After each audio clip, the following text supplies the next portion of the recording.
One for Mum, one for Dad, and one for the country. And there has never been a more exciting time to be an Australian. Budgets are about choices, Fran, and you show what you value through the choices you make. Dead, buried, cremated. This is coal. Don't be afraid. Don't be scared. Won't hurt. Australia's basically done for. We'll just end up being a third-rate economy. You know, a banana republic. How good is Australia? Just follow the money. G'day and welcome to Follow the Money, the Australia Institute's podcast demystifying the big economic issues in Australia and putting them in plain English. I'm Ebony Bennett, Deputy Director at the Institute, and today we're bringing you more guests from our 2020 webinar series. Laura Tingle is the Chief Political Correspondent for ABC 730, and in this episode she talks about her quarterly essay, The High Road, What Australia Can Learn from New Zealand. Ina mana ina reo ina tangara whenua o Aotearoa, e tika ana te kōrero. E hara takatoa e te tō takitahi, he tō takatene ke. Nō reira tātou e hui hui mai nei, ka hoaki tōno tātou.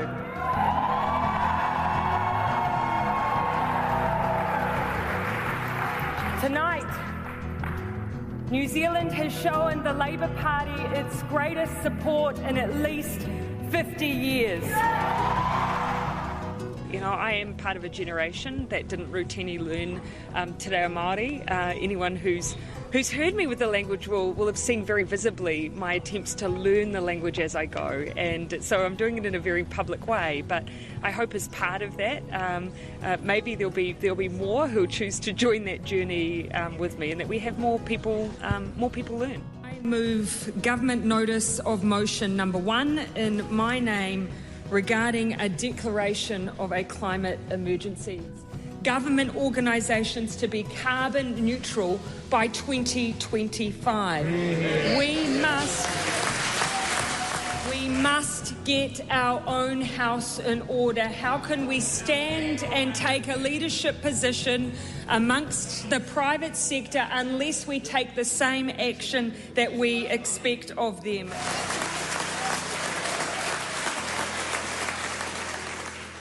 And this webinar was hosted by beloved Canberran and board member at the Australia Institute, Alex Sloan, formerly of ABC Canberra, and Laura was in conversation with Ben Oquist, our Executive Director. This was recorded live on Wednesday the 9th of December 2020, and things may have changed since recording. Hello. Good morning, everyone. I'm Alex Sloan, Australia Institute Director, filling in today for Ebony Bennett, the Deputy Director of the Australia Institute. And welcome to our Economics of a Pandemic webinar series. This is the final one for 2020. I would like to first acknowledge the traditional owners, the Ngunnawal people. I acknowledge that sovereignty was never ceded and pay my respects to elders past and present. During the pandemic, the Australia Institute has run these webinars at least weekly. In fact, I got Executive Director Ben Oquist to count them up last night. There has been 50 in total, which means, of course, there's been more than one a week. It's been a remarkable effort by the team here at the Institute, and special thanks to Ebony Bennett, hosting Nobel laureates, former prime ministers from Australia and New Zealand, leaders, political leaders, leaders from our universities, media, arts, health networks. It has been a wonderful conversation, and thanks so much. Today, a conversation about Australia's relationship with one of our closest neighbours, and this in a great new essay by one of our finest journalists. The High Road, What Australia Can Learn from New Zealand. In this wise and illuminating quarterly essay, Chief Political Correspondent for ABC 730, Laura Tingle, looks at leadership, character, and two nations in transition. New Zealand has been held up as a model for everything from privatisation to the conduct of politics to the response to COVID. Laura considers how both countries have been governed and the different way each has dealt with its colonial legacy. What could Australia learn from New Zealand and New Zealand from Australia? Laura Tingle is the Chief Political Correspondent for the ABC's nightly current affairs program 730. Laura is one of Australia's best journalists and top political analysts, and she spent most of her 35-year career in journalism reporting on Australian federal politics and the country's major policy debates.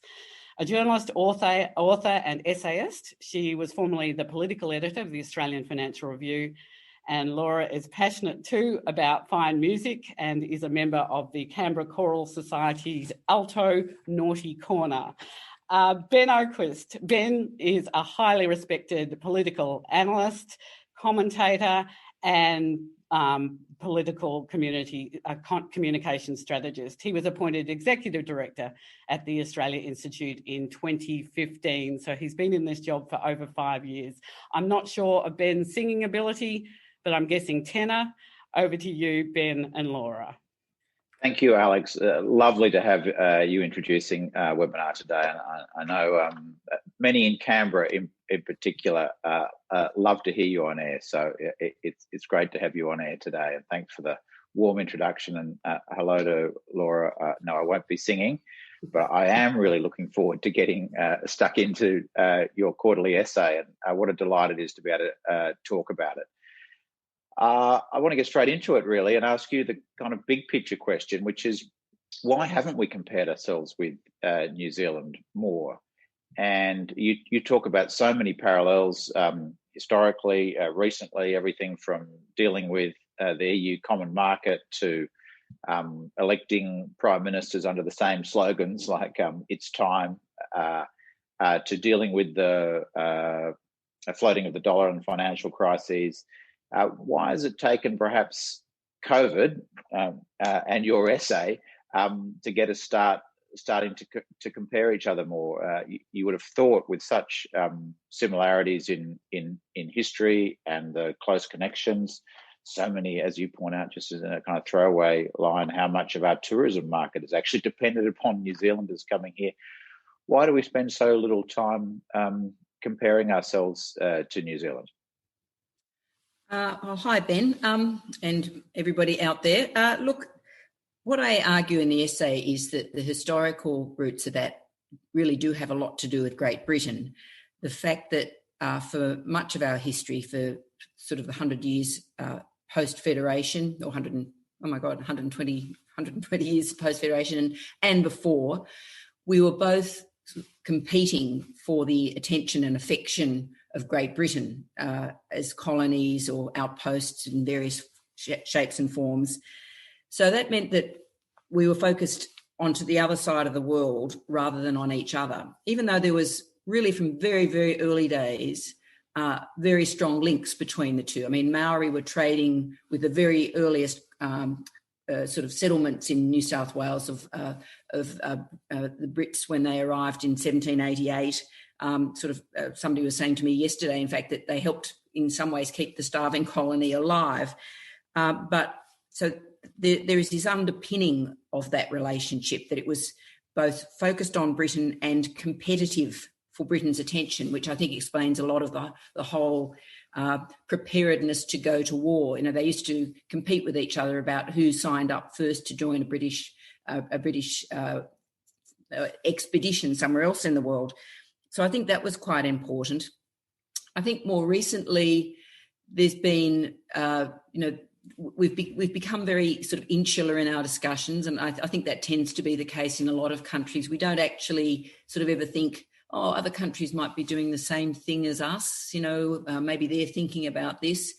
And while I think in Australia's case, it's probably a little bit of a superiority complex. We go, oh, little New Zealand, well, what would they know?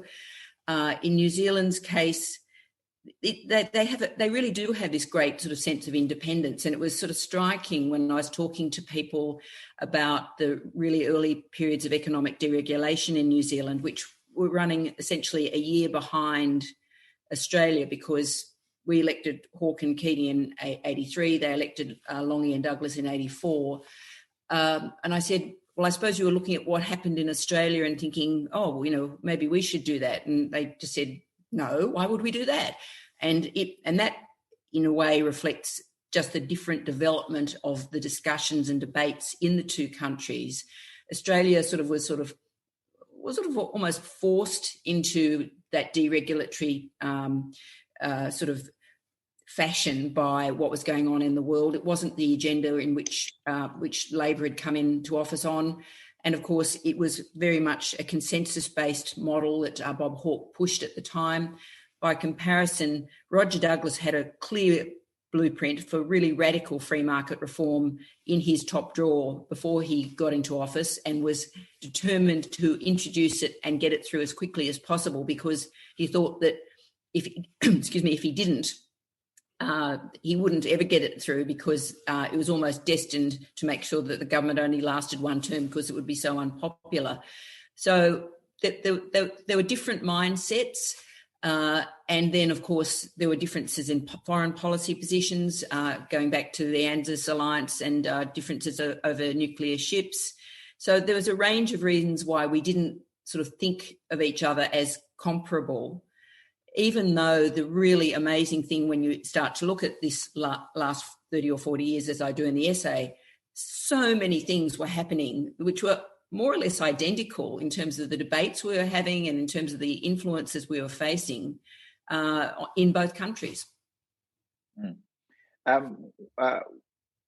want to throw right to the end of your essay, because I think there's something very powerful about comparing yourself to other countries kind of in detail, and opening up choices in debate, and therefore in your society. The Australian Institute recently set up a Nordic Policy Centre for this reason, as a way of demonstrating, comparing yourself to countries that you don't normally compare yourself to. It seems.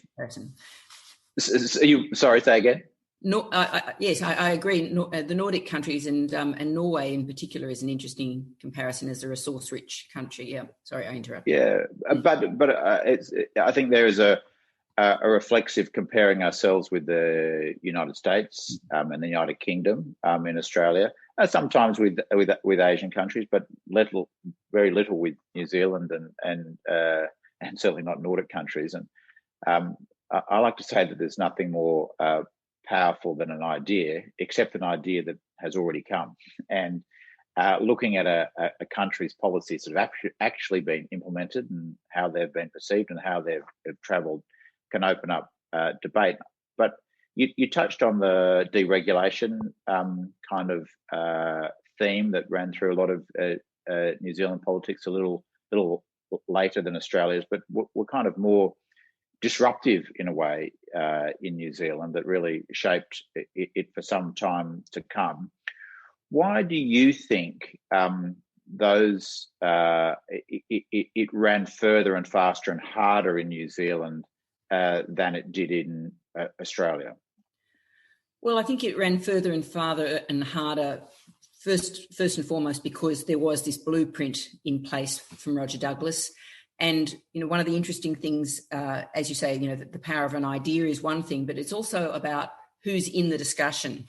And when you look at that period, Roger Douglas had these powerful allies in the Treasury and the Reserve Bank.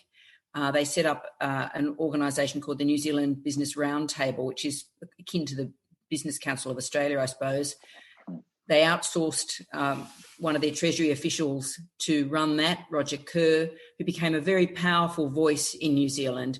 And essentially there was an argument which was called TINA in New Zealand, which was there is no alternative.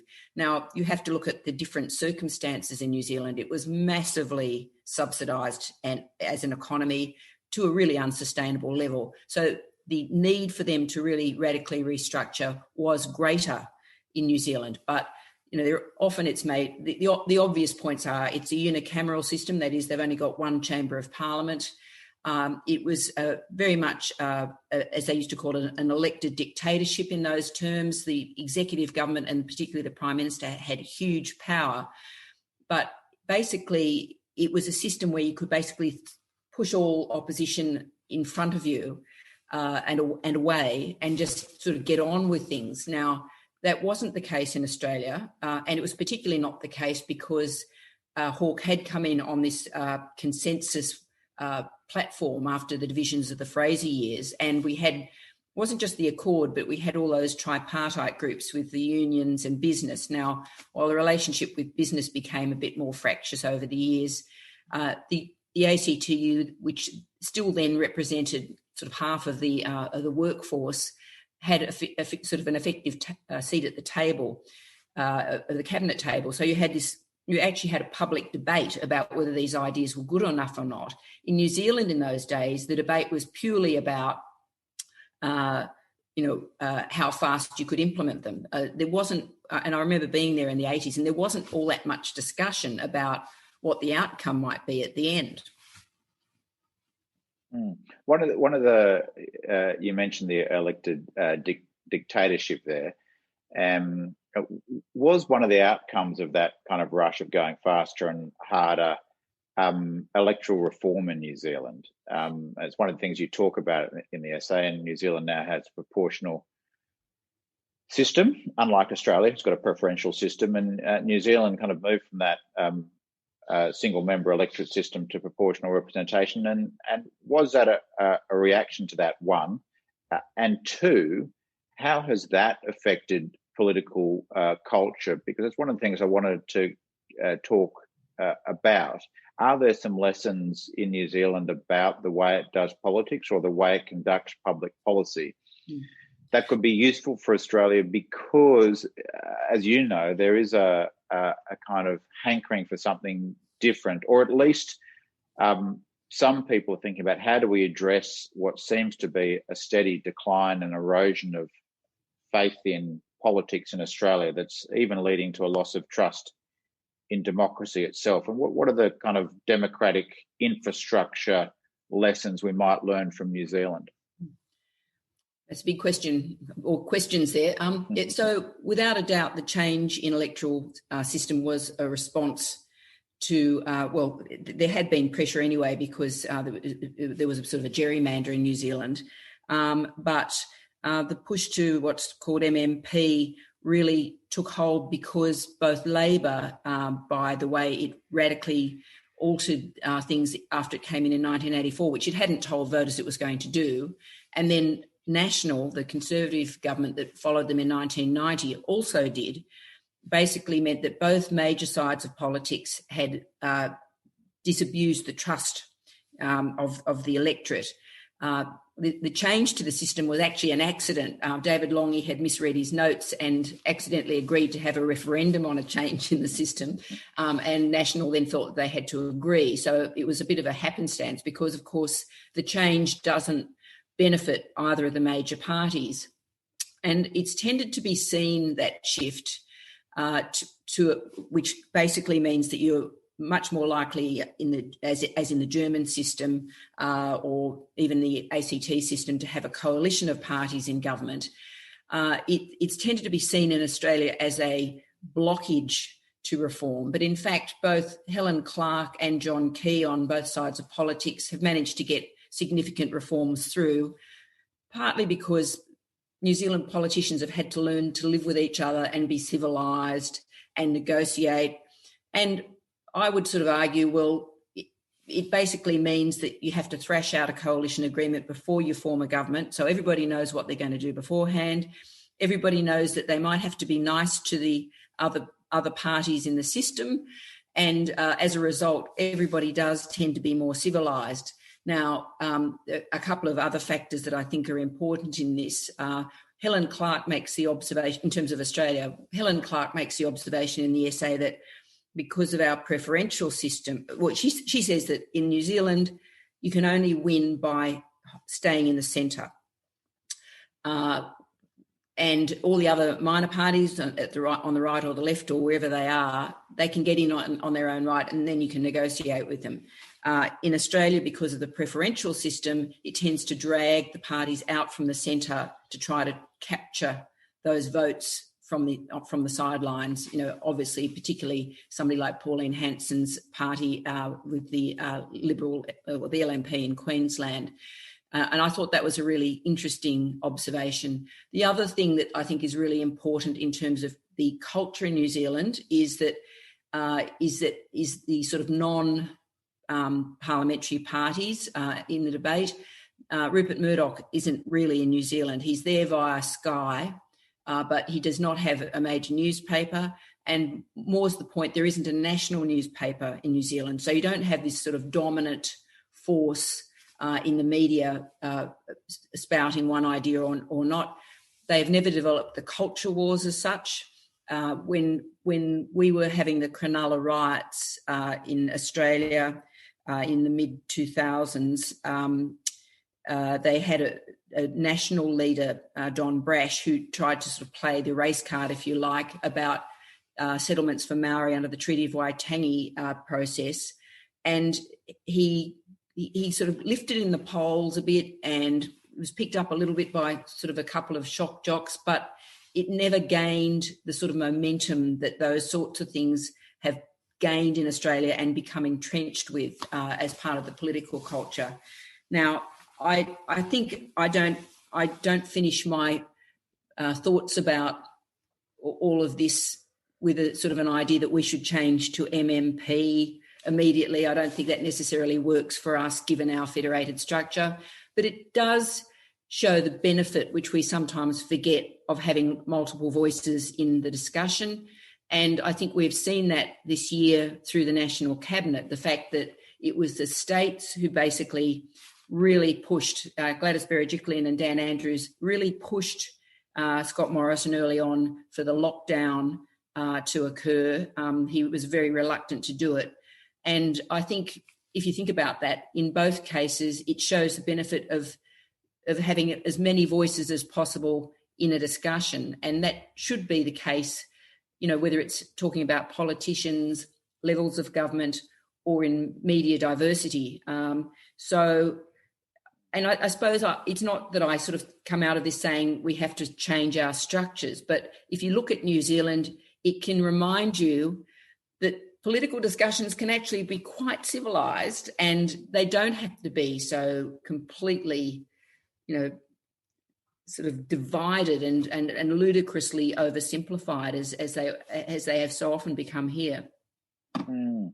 And do you think it's an interesting point about the state premiers being other voices, and obviously during COVID, one of the big political trends is the rise of the state premier and their power and authority and simple public knowledge of is massively more, and that's changing a dynamic in politics. But do you think, therefore, if there is a comparison with New Zealand there, it's to make us think maybe about, well, let's put it this way. Normally in national political discussion, both the state's existence and the Senate's existence are presented as a roadblock on making Australia better, a roadblock on reform. They're structures that prevent good things happening. That's the kind of accepted kind of political narrative.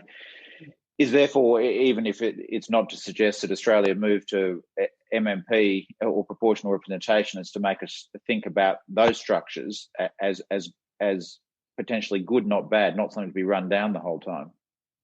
Oh, absolutely. Absolutely. I think, the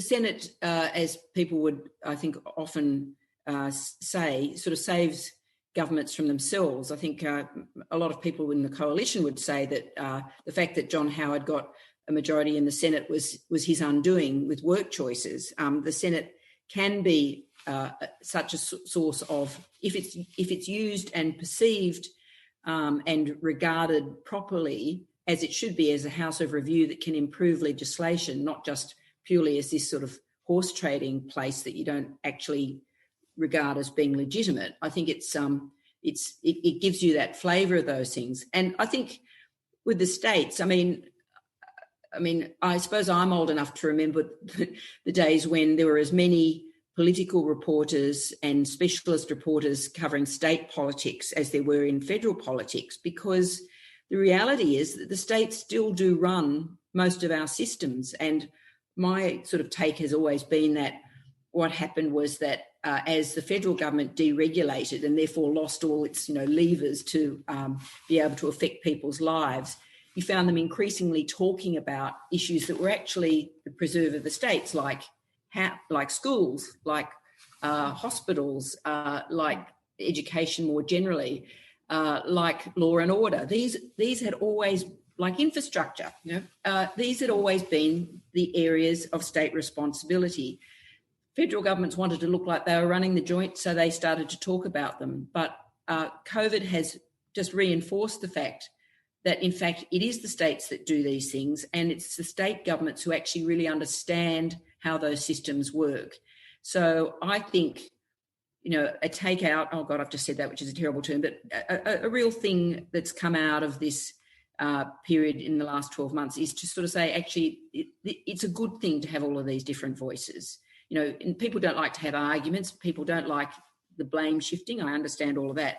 But I think it's best, more minds put to work on an idea are always a better outcome. I want to switch up in a second to the role of Maori in New Zealand society and compared to how Australia deals with its Indigenous population. But just while we're on that topic, and we should touch upon COVID, you mentioned the states kind of forcing Morrison's hand early on, and we forget that. We had the mess over the Grand Prix, as you mentioned, and all those things about whether it was okay to shake hands, and Morrison was still going to be going to the football. Why did New Zealand, why did Jacinda Ardern act so quickly to move what now transpires to have been the kind of correct health response faster and more easily than Australian political leadership? Well, some people have actually suggested to me that one of the pragmatic reasons is that the New Zealand health system isn't actually much chop. That one of the many sort of really bad outcomes of sort of radical sort of departure of government from the economy and cuts in government spending has been that the hospital system ain't much chop compared to Australia, so that it was going to be much more easily overrun. But I think despite the fact that Jacinda Ardern didn't have a majority in her own right at the beginning of this year, as she now does, the system there did still mean that she had a much more direct line of communication with all the various authorities who had to make an assessment about these things. And I think she just sort of read it much faster. I mean, New Zealand is a little place which bobs around much more with much more volatility than Australia does. It's much more reliant on international arrivals.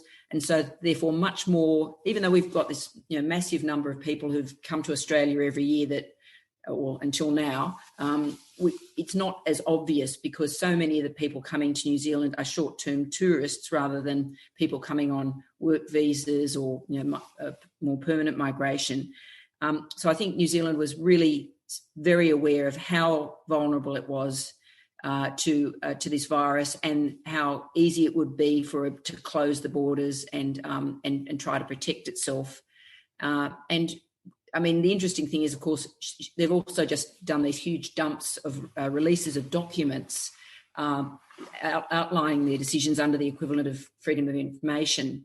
And they just sort of went, well, here's the problem and we've got to deal with it, and just got on with it. And it was a harder lockdown in New Zealand at the beginning, but the impact of it was that, you never saw those wobbling bits of trust that we saw in Australia, or the backbiting. And in fact, one of the three opposition leaders she faced this year before the election actually saw the beginning of his demise because he was mildly critical of Ardern in a Facebook post.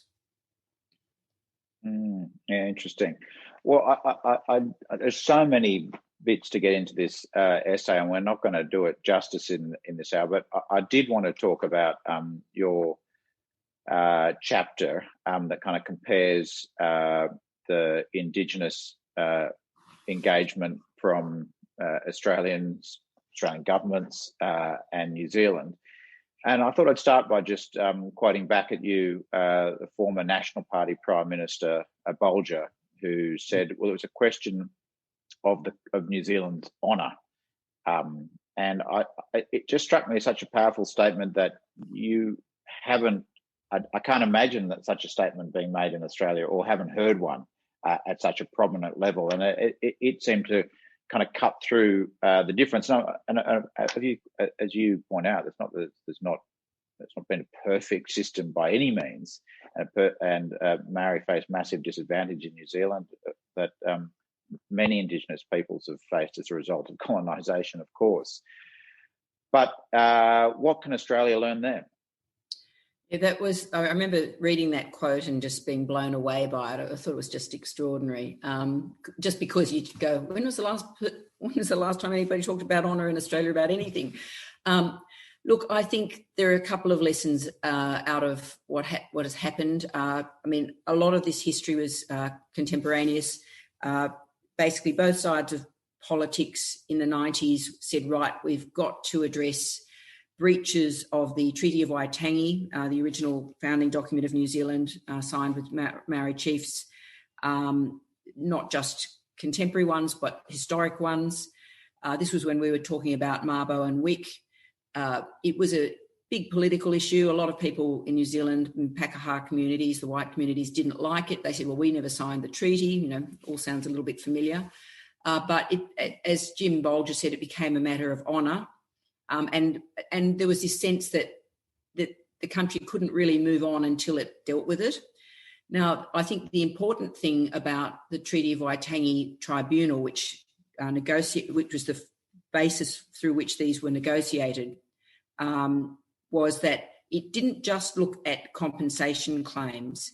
It was also looking at some of the other aspects of the treaty, which went to the status of Maori in the view of the Crown of the day, and that led to moves to truth telling, reconciliation, the recording of history of wrongs, and eventually led to the establishment, I think, of the Maori language as an official language of the country. It's now officially bilingual. And so all of those things were really, really important. So I think the lessons out of that are, one, there were institutional changes where these things happened and where they could be heard. The second one was that, as some of the scholars in New Zealand say, even though that tribunal was there, it was brought back into the political mainstream. Political leaders took ownership and responsibility for getting these things sorted. And I think in Australia, we've got a native title tribunal, but we don't have those structures. There isn't, in New Zealand, there's historically been a thing called the Maori Council, which has been a body which has, at various times been able to help Maori sort of get their sort of political act together, if you like, and articulate what it is they need. So it's important to have the institutions in place, and it's important, of course, for political leaders to actually decide to, try to take on these issues. And it's sort of so interesting to read that history of the Treaty of Waitangi Tribunal process through the 90s and onwards, and then go and read the Uluru Statement from the Heart. Now, obviously, all the attention has been, or most of the attention on that has been about the voice to Parliament. But in fact, the statement is about all of those other things as well. It's about the Makarata. It's about the coming together after a dispute. It's about a treaty. And I think those things are really important to then go back in and try to understand what a voice means. It is a sort of a nebulous concept in a lot of ways. It was seen as this sort of, it was seen as a room, it was seen as the third chamber of Parliament, but the subtleties of what having a voice means, when even it wasn't just terra nullius wasn't just something that happened in 1788, it was still reflected in the Constitution. The importance of what that means, I think you get from the context of looking at both the New Zealand experience and then reading the Uluru Statement again with fresh eyes. Now, we might come back to that in the questions. I know, Alex, we wanted to get to the questions of the audience, and I'm going to sneak one more in, Alex, before you get into it. All those people are out there listening. I know how many of you have joined the Australia Institute's webinar series, and in particular today, we've had one of our record registrations today. over 3,200 people have joined, and I know Alex wants to get to some of them. So hello to all of you, and I'm sure we'll get to your questions in a second. But I just wanted to touch on China, in case we didn't get a chance to go there later.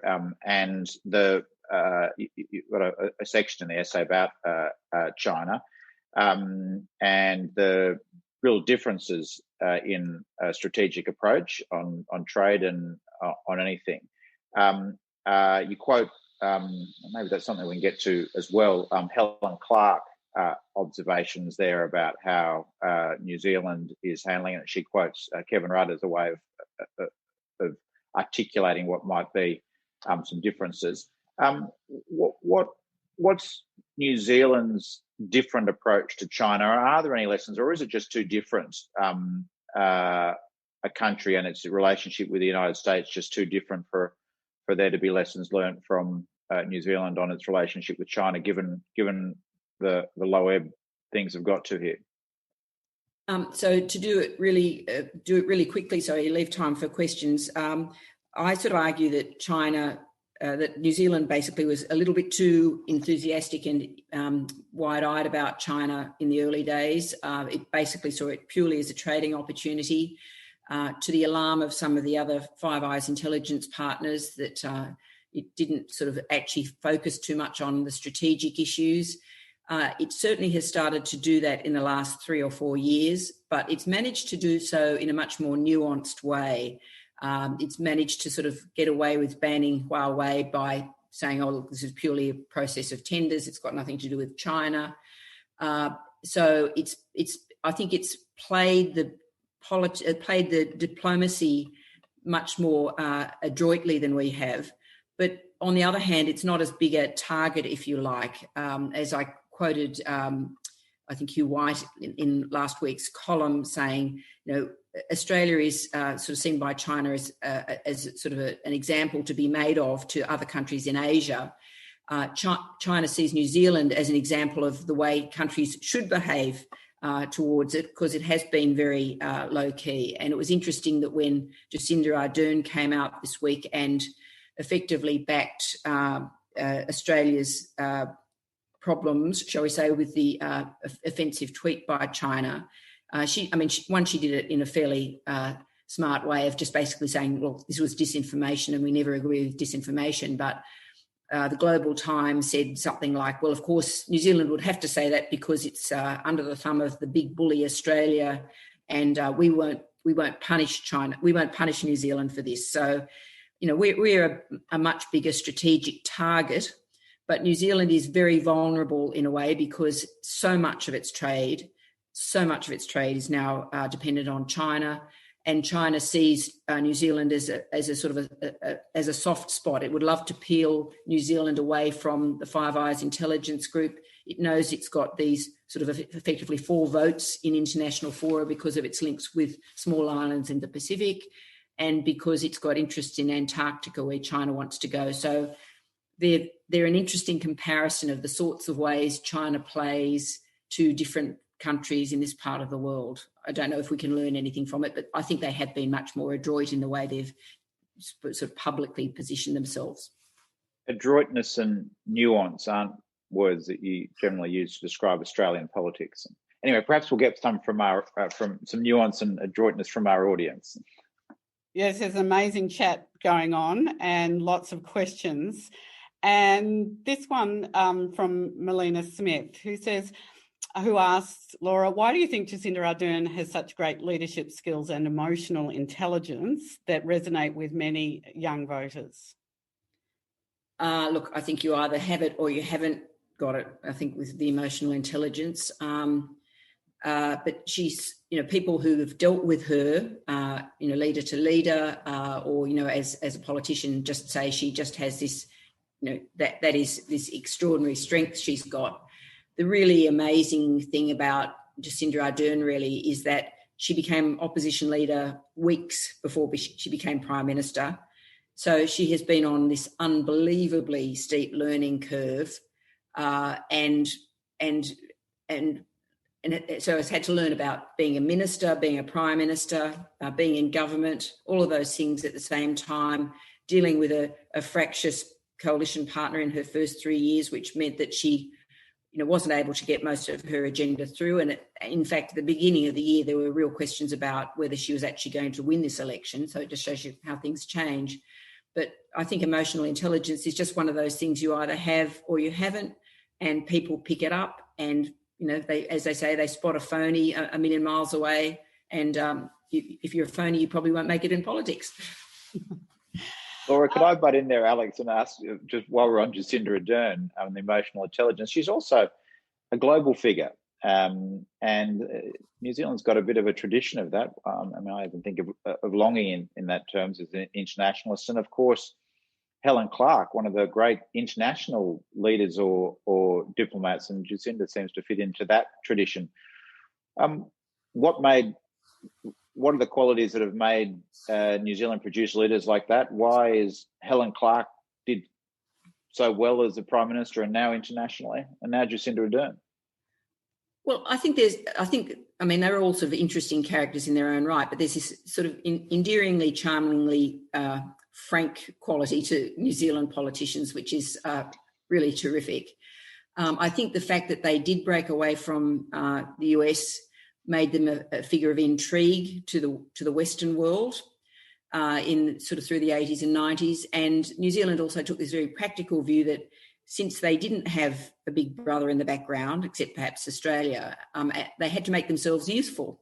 So the best way of making themselves useful was as the go-to multilateralists, multinationalists, and they prosecuted that case in all of those international fora by being agreeable and useful, but always their own people. So they went to Afghanistan, but they didn't go to Iraq, and were always very straight about it. So I think that's given all of the New Zealand prime ministers a really good platform, because it's not like that, they're not seen as Australia, unfortunately, as somebody who's going to be more or less echoing the US. They're always going to have an interesting view on things.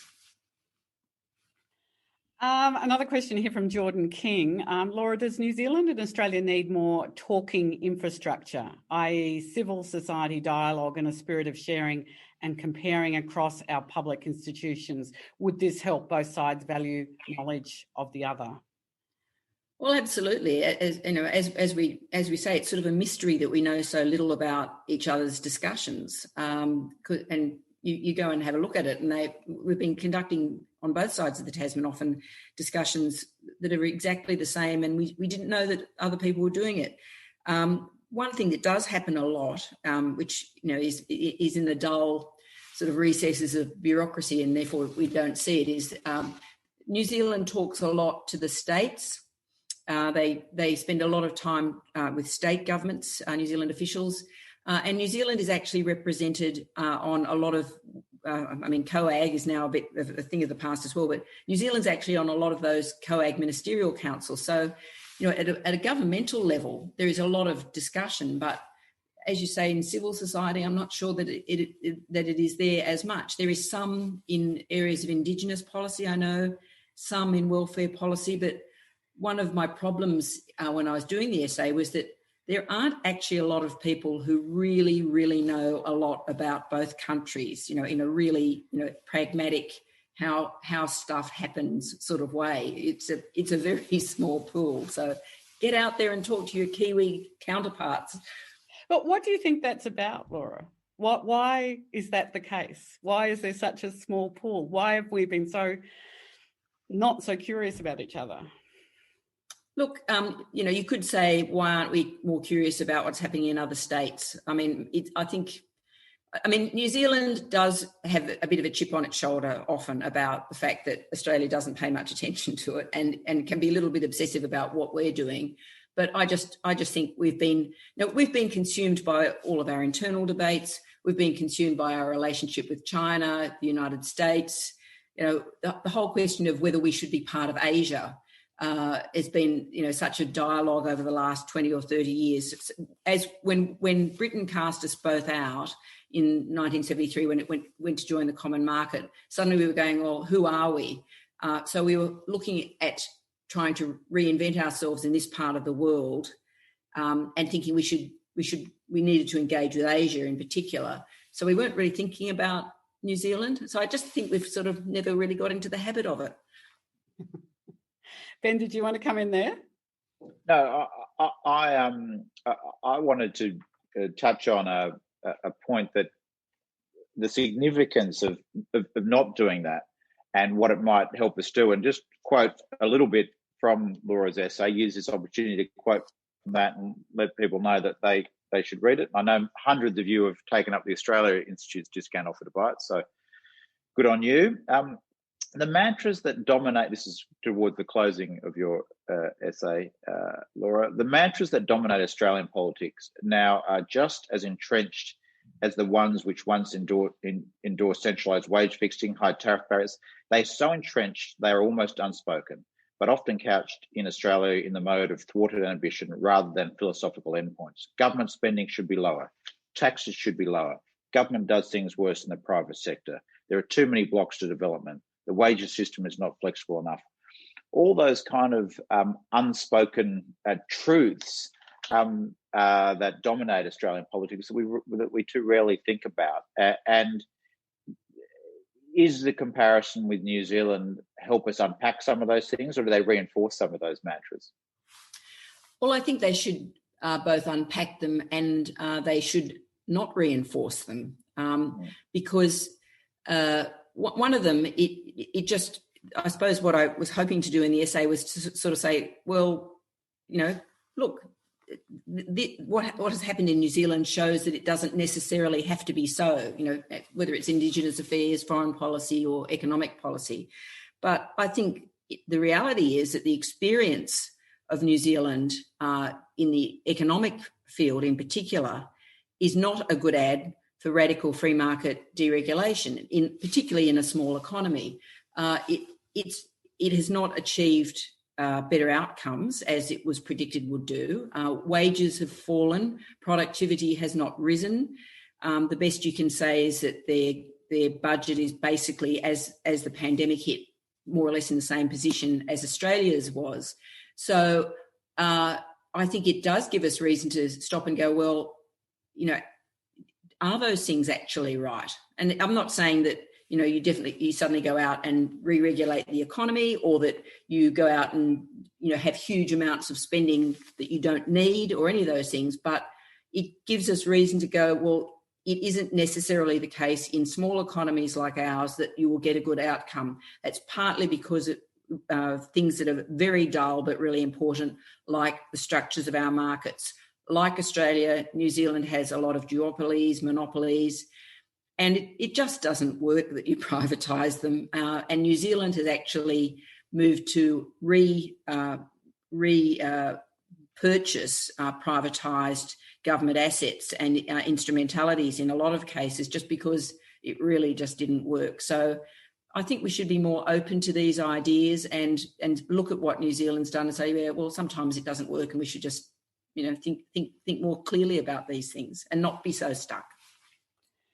A question from Martin Paolo. New Zealand people are less accepting of ministerial misbehaviour than Australians.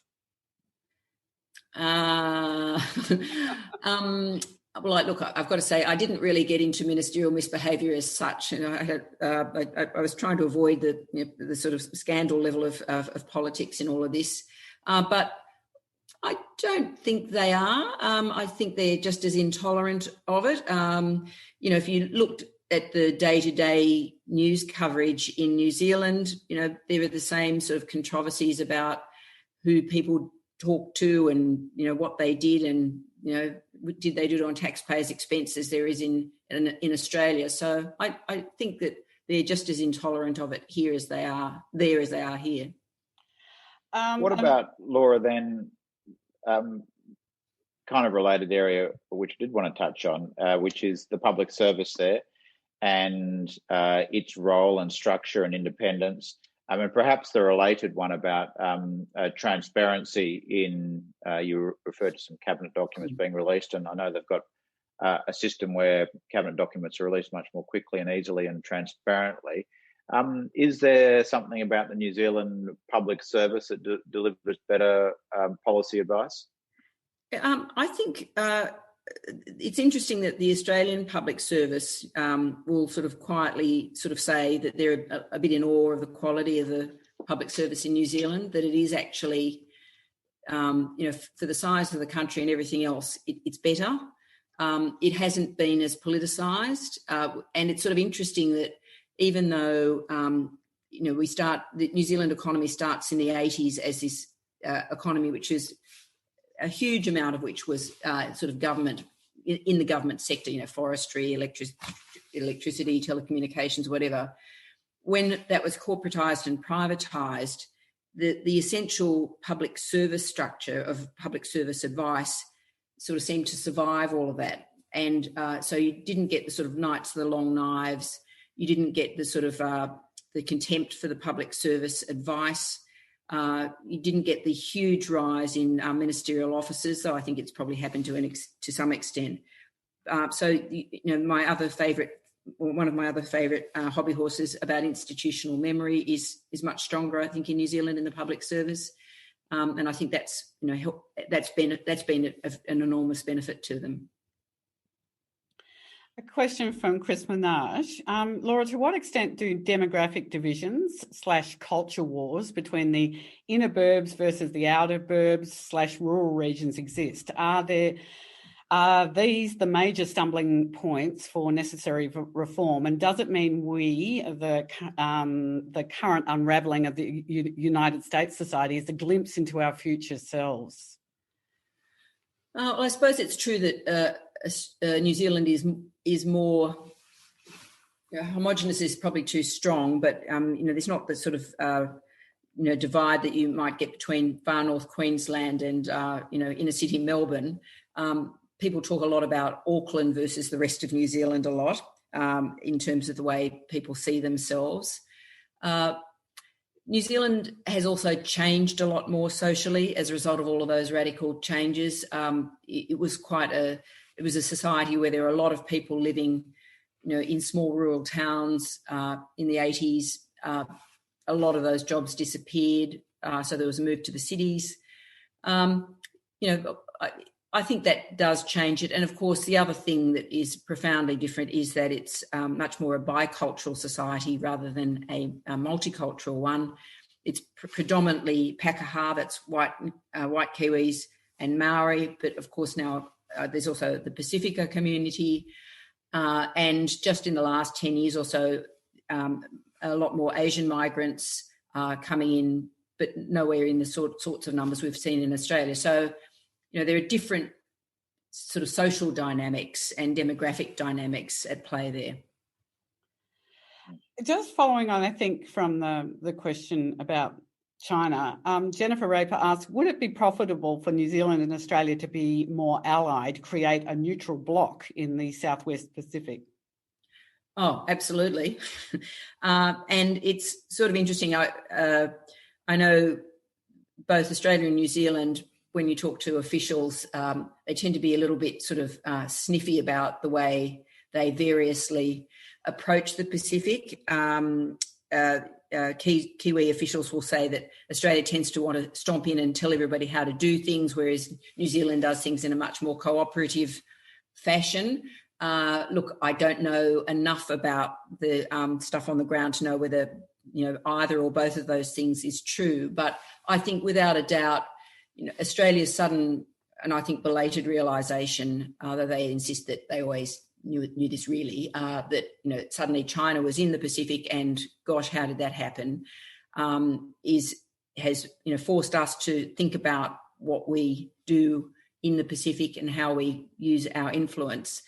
And once again, Helen Clark, who's sort of very wise on these things, says, look, it's not about how much we spend. We're never going to be able to outspend China in the Pacific building, pretty awful buildings, convention centres they won't use or whatever. What we can provide in both Australia and New Zealand is what they need most, which is the really old-fashioned things, which is access to our education systems, access to our health systems. And, I think it'd be great if there was more of a joint effort by Australia and New Zealand in the Pacific to sort of look at those things. It sort of feels like we tend to sort of operate a bit separately, and as I said, with a little bit of disdain for each other in the way we approach these things. John has it, and it goes to the conversation that you were having earlier. Which country has handled its Indigenous affairs more effectively in recent years? Oh, well, I think without a doubt, New Zealand has. As we've discussed, inequality for Maori is still a real problem, but it's not as bad as and on a range of measures they're worse than Pākehā and Kiwis, but not as bad as the gap between Australia's First Peoples and the rest of the community. But I think those institutional changes we've discussed, without a doubt, mean that there are structures in place for dealing with these issues. Some of the iwi or tribes who've struck settlements, which in no way reflect the full value of their loss, but are struck in a way to try to give them an economic base from which to work, have really prospered and are doing very, very well. So that is sort of an encouragement. It does happen in Australia, but we don't, and it's not necessarily about a voice to Parliament. We don't even have, it's obviously also a more complex issue in Australia because of both language differences and more scattered cultural differences within our First Nations. But we don't even have very good regional cultural structures and economic structures in place. So without a doubt, New Zealand's done better in those things. Mm. And was that, in recent days, a real turning point when the school kids did the haka following the Christchurch massacre and the use of language, of Maori language? Yeah, absolutely. And if you attend public events in New Zealand, it's not just an acknowledgement of country. Quite a lot of the early parts of an official speech will all be done in Maori language, and people are learning it, and the Parliament is conducted bilingually as well. Ben, did you want to have the final question before we wrap? Oh, I was just going to reflect upon that and how shocking it was that the rugby union team sang the Australian anthem in Indigenous language the other day. I mean, there's all sorts of controversy around it, but just the fact that it was so surprising in 2020 that those kind of things aren't part of our culture, and as Laura reflects in the book, it's just that Maori culture is central to New Zealand culture, not another. It's right there at the centre. I thought I'd go back to the obvious thing to wrap up, Laura, and talk about COVID and the dualling responses. And there's been a big debate about putting health before economy or economy before health, and you had to do both, and lockdowns might have looked good, but economically they've done badly, some say. What's the economic experience from New Zealand? Has it worked economically for them to have taken the health response that Jacinda led? I think the jury is still out on that. Their statistical collection runs a little bit slower than ours. They went down much more sharply than we did in the early stages of the pandemic, but life has essentially returned to normal within New Zealand since then. And so the big question becomes, is that going to be enough to sustain them until borders can open again? Because they're continuing to take a really tough line. I mean, yesterday we saw the confirmation that our borders would be closed until March. The Kiwis aren't talking about opening borders anytime soon, at least till the middle of the year and possibly the end of the year, which is a huge call when so much of their economy relies on tourism. So their stimulus by our standards was massive. So and a lot of the measures are permanent. So was it different style of stimulus? I know you reflected at one point in the essay about the treatment of the arts sector, for example, something we've pointed out. You get 9 jobs for every $1 million spent in the arts compared to one in construction. Ours has been very construction focused. Was there a difference that's not just in size but in approach about how they spent the money? Look, not all that different. I mean, certainly the arts was one standout, and it was interesting because they argued that on the basis that, having seen how important the arts were in the aftermath of the Christchurch earthquakes economically, they strode into that with great confidence. But other than that, a lot of the measures were very, very similar to what Australia did, but just on a bigger scale. And, for example, the sort of equivalent of, shall we say, JobKeeper type payments, they said, well, or the job seeker payments, that they were permanent increases in income. So people aren't going through that whole thing of saying, oh, well, I'm just about to lose all of this money and creating uncertainty. So a lot of the things were very similar. But if you take the view that, they're not going to open the borders for maybe 12 months, and will therefore be having to prop up a lot of sectors like tourism for a really long time, you'll actually sort of see this, quite fascinating return to government being a massive influence and proportion of the New Zealand economy, as it was when Jacinda Ardern was 4 years old on the day that David Lange was sworn in as Prime Minister, probably for the next 4 or 5 years. And then it will have to sort of then unwind and work out where it wants to go next, and how far it, I think everybody in the world will be borrowing lots of money and government, while interest rates remain low. But it will have to be rethinking whether it can diversify its markets for its goods away from China, and really just, much more so than we are, having an open conversation about how much of a role government should and needs to play in such a small economy. Look, we'll have to wrap it there. There's a message from Edwina Brown, I noticed in the chat, probably speaks for us all. Thank you so much, Laura. I'm going to buy your essay and read it as soon as possible. Thank you also to the Australia Institute for this presentation. Yes, thank you, Laura, very much. And the essay is called The High Road, What Australia Can Learn from New Zealand. It's available now. Thanks to Ben Oquist, Executive Director of the Australia Institute. It's been a really great conversation. And thank you again to you and the amazing team here at the Australia Institute for an outstanding year in the face of this pandemic, all with the aim of making Australia a better place. And thank you everyone for your amazing questions. I'm sorry we only got to a tiny proportion of them, but it's been a very, very lively discussion. And make sure you subscribe to our podcast, Follow the Money. You can subscribe on iTunes or wherever you normally listen to podcasts. There's some great summer listening there, wherever you may be travelling and hopefully resting. Please take great care, follow the COVID rules, and the Australia Institute looks forward to rolling out more webinars, great campaigns and research in 2021. Thanks so much for your time today, and spread the word. Thank you so much, Laura Tingle and Ben Oquist. And thank you to you.